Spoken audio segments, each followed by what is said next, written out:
జై హో.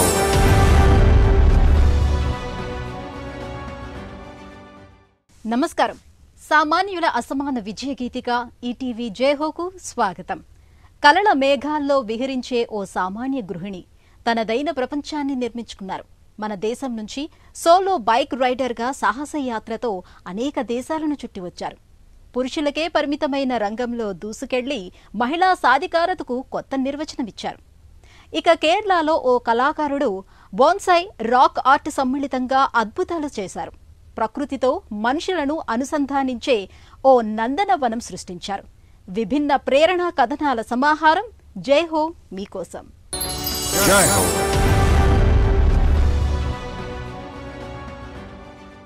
ఉరిమే సవాళ్లను తరిమికొట్టారు. ఉపద్రవాలను తట్టుకుని ముందుకు సాగారు.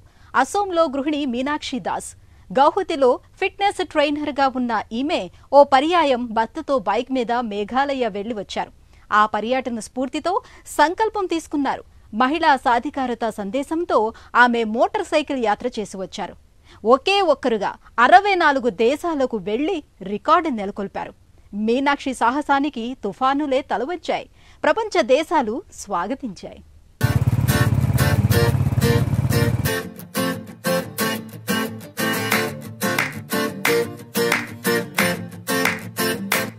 ఆ మహిళ దుమ్మురేపుతూ కొండదారుల్లో బైక్ మీద దూసుకెళ్తూ ఉంటే దేశాలు స్వాగతించాయి. శిఖరాలు దారిచ్చాయి. తుఫానులు తలవంచాయి. మహిళా సాధికారత సందేశంతో 67 దేశాలు చుట్టి రావాలన్న లక్ష్యంతో సాగిన ఆ సాహస యాత్రికురాలు మీనాక్షి దాస్. అసోం రాష్ట్రం గువాహతికి చెందిన సాధారణ గృహిణి ఆమె. సోలో బైక్ రైడర్గా విశ్వయాత్ర చేసిన తొలి మహిళగా సంచలనం సృష్టించారు. 2023 డిసెంబర్ 17న ఆరంభించిన బైక్ యాత్ర 2024 డిసెంబర్ 22న ముగిసింది.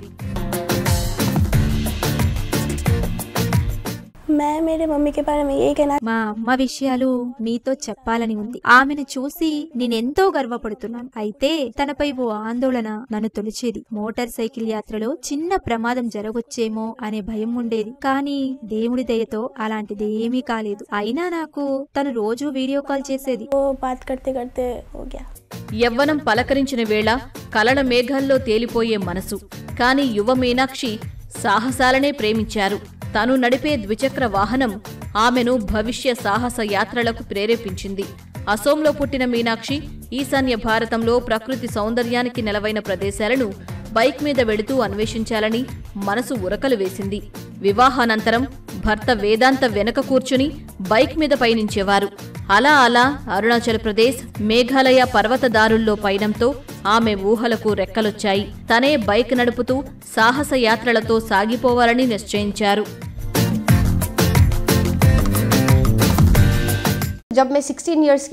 నేను 16 ఏళ్ల నుంచే స్కూటర్ నడుపుతున్నాను. అప్పట్లో కెనటిక్ హోండా నడిపాను. ఢిల్లీ రోడ్లు నాకు కొత్తేమీ కాదు. నేను +2 డిగ్రీ అక్కడే చేశాను. అందువల్ల ఢిల్లీ వీధుల్లో బైక్ నడిపితే ఆనందంగా ఉండేది. ఎటు వెళ్లినా ద్విచక్ర వాహనమే. కార్లు అస్సలిష్టం లేదు. బైక్ మీద మా వారి వెనుక కూర్చొని అరుణాచల్ ప్రదేశ్, మేఘాలయ వెళ్లాను.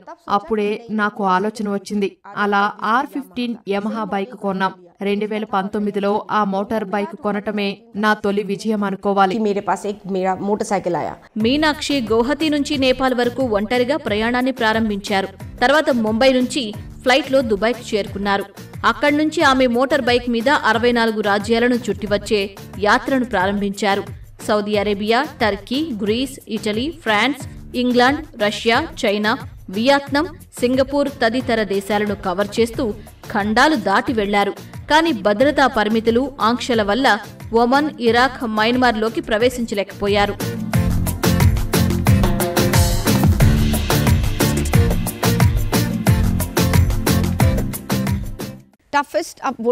ప్రయాణం ఎక్కడ కష్టంగా అనిపించిందంటే ఏం చెప్పాలి, ప్రతి పయనం ఓ పెద్ద సవాలే. దుబాయ్తో ఆరంభిద్దాం. పొరుగుదేశం నేపాల్ తర్వాత అదే నా యాత్రలో తొలి సవాల్. అడుగుపెట్టిన రెండో దేశం యుఏఈ. అక్కడికి వెళ్లగానే అక్కడ నా మొదటి సమస్య కుడివైపున రైడింగ్. రైట్ హ్యాండ్ డ్రైవింగ్ ఎప్పుడూ చెయ్యలేదు. నేపాల్లో మీనాక్షి ప్రయాణం సవ్యంగానే ఆరంభమైంది. ఎటొచ్చి ఒమన్ దగ్గర ఉద్రిక్తతలతో ఆమె వేరే మార్గానికి మారాల్సొచ్చింది. అప్పుడే ప్రణాళికలు మారాయి. ఆర్థిక సాయం చేసిన ఒక స్వచ్ఛంద సంస్థ స్పాన్సర్షిప్ ను ఉపసంహరించింది. ఇందువల్ల మీనాక్షి తన బైక్ తో ఖతార్ చేరడానికి 2.8 లక్షలు ఖర్చు చేయాల్సి వచ్చింది. అనంతరం ఆమె బహ్రైన్, సౌదీ అరేబియా నుంచి పయనించారు. ఆ సమయంలో ఇసుక తుపాను విరుచుకుపడింది. అయినా లెక్క చేయలేదు. ఆ తుపానును తట్టుకుని ఆమె జోర్డాన్ చేరుకున్నారు. ఎంతలో మరో సవాలు ఎదురైంది. బాంబు పేలుడు ఘటనతో ఇరాక్ ఆమెకు అనుమతి నిరాకరించింది. అక్కడ 2 వారాలకు పైగా చిక్కుకుపోయారు. ప్రియాంక అనే మహిళ ఆతిథ్యం మీనాక్షికి ఎడారిలో ఓయాసిస్సే అయ్యింది.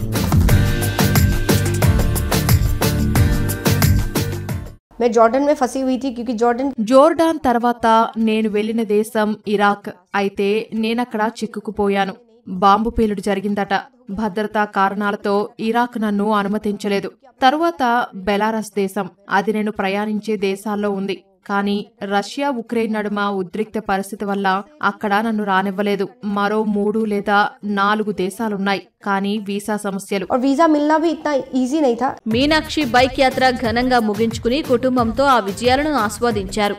అర్థం చేసుకుని ప్రోత్సహించే భర్త, తన బంగారు బిడ్డ నిషిత, ఆదరించే అత్తగారు. చుట్టూ అందరూ మిత్రులు, శ్రేయోభిలాషులు. దాతలు ఆర్థికంగా తోడ్పడితే దేశమంతా తిరిగి మహిళా సాధికారత కంటే స్త్రీ విముక్తికి మరో మార్గం లేదనే సందేశాన్ని అందించాలని ఉందట.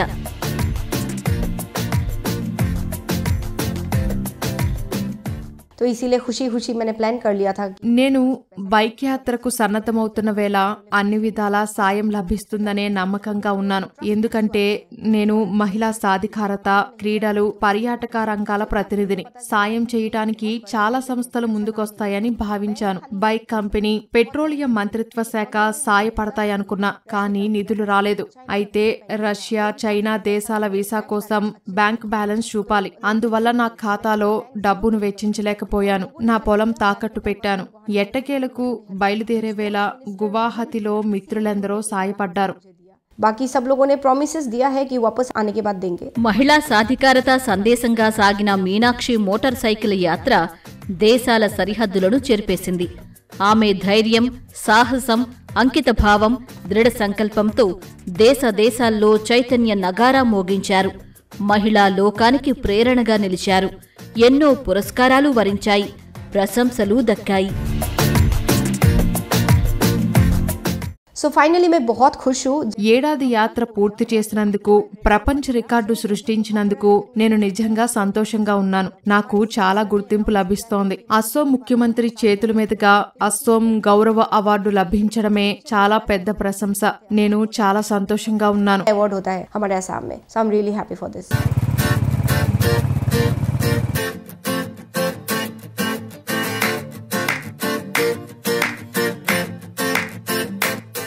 కేరళ సాంస్కృతిక రాజధాని త్రిశూరులో ఓ కళా నిలయం.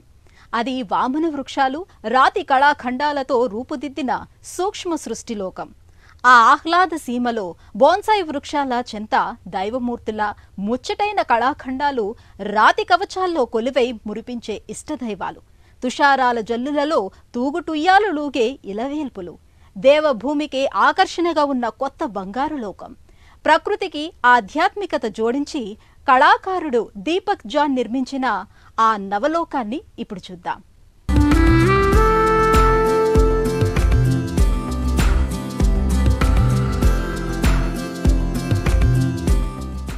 ప్రకృతితో మనిషికి అనుబంధం పెంచుతున్న ఈ కళాకారుడు బోన్సాయి వృక్ష నిపుణుడు.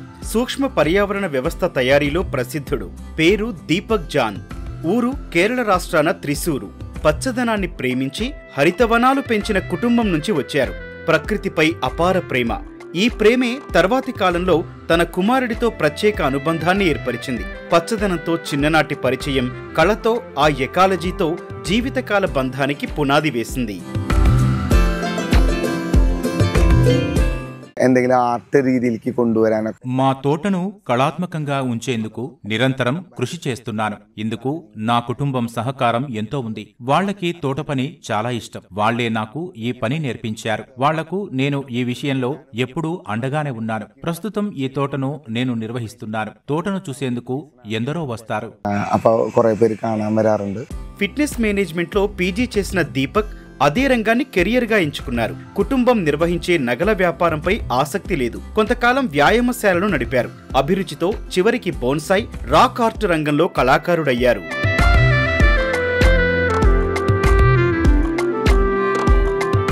ഇവിടെ ഒരു കുറച്ച് കൊല്ലങ്ങളായിട്ട് మాది త్రిశూరు జిల్లా వల్లచిర.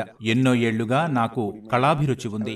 నాలో కళాత్మకతను మరింత సుసంపన్నం చేసుకుంటున్నాను. నేనిక్కడ ఓ అందాల తోటను సృష్టించాను. మీకింకా తెలుసుకోవాలని ఆసక్తి ఉంటే హెవెన్లీ గార్డెన్ ఆఫ్ వల్లచిర అని టైప్ చేసి అంతర్జాలంలో శోధించవచ్చు. నేను ఫిజికల్ ఎడ్యుకేషన్ లో డిగ్రీ చదివాను. అనంతరం పూణేలోని సింబయోసిస్ యూనివర్సిటీలో మాస్టర్స్ చేసి ఇంటికి వచ్చాను. మా కుటుంబానికి బంగారం ఆభరణాల వ్యాపారం ఉంది. అందువల్ల నేను కొంతకాలం ఆఫ్రికాలో ఉండి కోవిడ్-19 వేళ తిరిగి స్వదేశం చేరాను. വീണ്ടും തിരിച്ചു പിടിക്കുകയാണ് ചെയ്തത്. బోన్సాయ్ మొక్కల తయారీపై ఓ పుస్తకాలయంలో తను చూసిన సచిత్ర పుస్తకం దీపక్ ను ఆకర్షించింది. ప్రయోగాలు చేస్తూ బోన్సాయ్ కళ దిశగా ఆయన తన పయనం ప్రారంభించారు. డక్కా మొక్కీలెన్నో తిని రాటుదేలి సాంకేతికత మెరుగుపరుచుకుని పురోగతి సాధించారు. ఈ కృషి జీవితాంతం బోన్సాయ్ కళకే అంకితమయ్యేలా ఓ శుభారంభానికి నాంది పలికింది. ഞാൻ ഗാർഡനിങ് ചെറുപ്പം മുതലേ ഇവര് చిన్నప్పటి నుంచి తోట పని నాకు చాలా ఇష్టం. ఒకరోజు నేను ఓ అలంకరణ మొక్కను చూశాను. తెచ్చి పెంచాలనుకున్నాను. ఆ పనే చేశాను.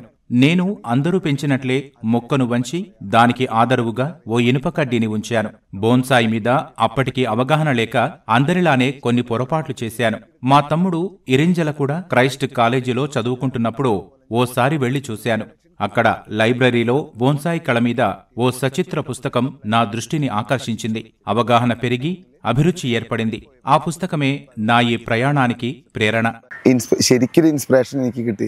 దీపక్ కళాత్మకత సంప్రదాయ బోన్సాయ్ కళను మించిపోయింది. ఈ వనంలో ప్రతి భాగం అరణ్యంలో ప్రశాంతతను ప్రతిఫలించే సూక్ష్మ జీవావరణ వ్యవస్థ.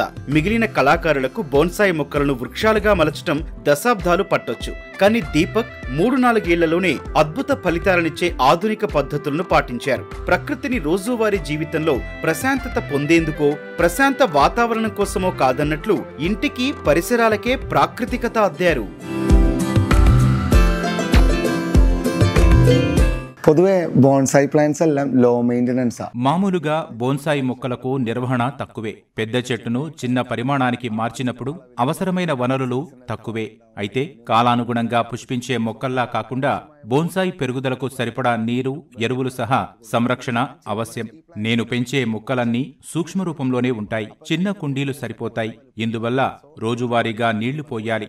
ఇది ప్రతిరోజు చెయ్యాలి. నేను ఎక్కువగా మొక్కలను ట్రేలో ఉంచి పెంచుతాను. ఒకవేళ బోన్సాయ్ మొక్క పెద్ద కుండీలో ఉంచారనుకోండి, ఒకరోజు నీళ్లు పోయకపోయినా ఇబ్బంది లేదు. ഒരു ദിവസം നനമ മുടങ്ങിയാലൊന്നും വലിയ ప్రాబ్లం ഉണ്ടാവാറില്ല. తొలి రోజుల్లో అనేక సవాళ్లు ఎదురయ్యాయి. సామాగ్రి లభ్యత లేదు. మార్గదర్శనం కరవైంది. దృఢ విశ్వాసం, కుటుంబ సహకారంతో విజయం సాధించారు. ఓర్పు, నేర్పు, సహనంతో ప్రకృతి ఇచ్చే ప్రశాంత వాతావరణం సృష్టించి అద్భుత లోకాన్ని కళ్ల ముందుంచారు. ఇది మాల్పీజియా గ్లాబ్రా. దీని శాస్త్రీయ నామం మాల్ఫిగియా గ్లాబ్రా. పుష్పించే ఓ మొక్క. ఒక రాతి మీద ఉంచి పెంచితే చూడముచ్చటగా ఉంటుంది. మన ఛాతీ కంటే ఎత్తులో ఉంచితే ఎప్పటికీ అందంగానే కనపడుతుంది. ఇప్పుడు నేను మరో మొక్కను చూపిస్తాను. ఇది ప్రేమ్నా. రాతిని మలచి చేసిన కుండలో ఉంచాను. దీని లోపల విగ్రహ రూపకల్పన కనపడుతోంది. ఇదే దీన్ని ఓ కళాఖండంగా మార్చింది. దీపక్ కి ఫికస్ బోన్సాయ్ కళ ఇష్టం. కేరళ వాతావరణానికి అనువైన సూక్ష్మ వృక్ష కళ ఇది. శ్రీకృష్ణుడు ఉయ్యాలలో ఊగే వైనం దీపక్ ఓ అద్భుత సృష్టి. ఇంటి ప్రాంగణాన్నే ఉద్యానవనంగా మలిచారు. కళకు ఆధ్యాత్మిక కోణం జోడించిన ఈ బుద్ధుడు యోగ ముద్ర నుంచి ఆలోచన ముద్రలోకి వెళ్తాడు. దీపక్ అటవీ వాతావరణాన్ని నడిమింటికి తీసుకొస్తారు. ఆయన కళాఖండాలు అందరూ ప్రకృతితో తిరిగి అనుసంధానమయ్యేలా ఉంటాయి. బోన్సాయి వృక్షాన్ని చిన్న చెట్టుగా చూడకూడదు. ప్రేమ, ఓర్పు, పచ్చదనంపై గౌరవాన్ని ప్రతిబింబించే కళ.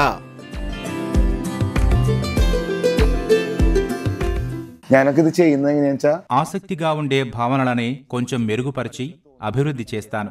ఇలా నిజమైన ఆకృతి తెస్తాను. ఒక నిర్దిష్ట ఆకారం తెచ్చేందుకు ప్రతి అంశంలో జాగ్రత్తగా ప్రణాళిక వేస్తాను.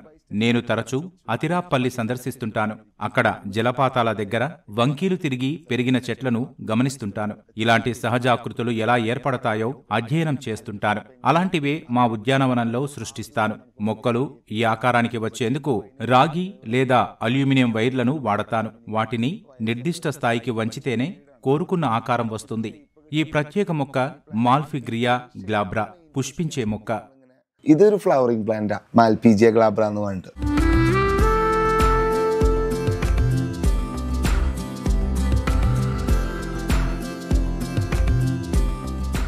ఒకే ఒక్కరుగా మోటార్ బైక్ మీద ప్రపంచ యాత్ర చేసిన సాహసనారి మీనాక్షి దాస్, వామన వృక్షాలు, రాతి కళతో నవలోకాన్ని ఆవిష్కరించిన దీపక్ జాన్ ఉభయలు వేరువేరు రంగాల స్ఫూర్తిదాతలు. మరిన్ని కథనాలతో వచ్చే వారం జైహోలో మళ్లీ కలుద్దాం. నమస్కారం.